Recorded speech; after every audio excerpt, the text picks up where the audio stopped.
সিমের বিচি দিয়ে থানকুনি পাতা একটা রেসিপি আমি রান্না করব আজকে।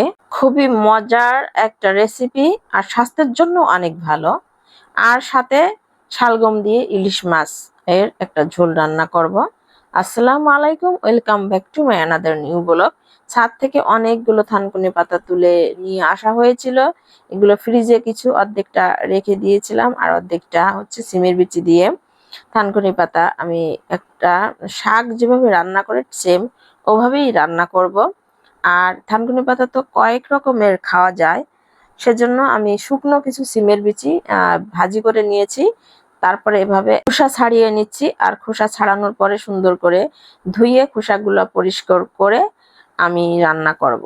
মেয়েরা সংসার করতে এসে সব কিছু শিখে যায়। সকাল সকাল ঘুম থেকে উঠতে শিখে যায়, রুটি গোল করাটা শিখে যায়, কিন্তু হাসতে ভুলে যায়। সংসার করতে এসে রান্না করতে শিখে যায়, কিন্তু চুল বাঁধতে ভুলে যায়। সংসার করতে এসে 24 ঘন্টা সার্ভিস দিতে শিখে যায়, কিন্তু নিজেকে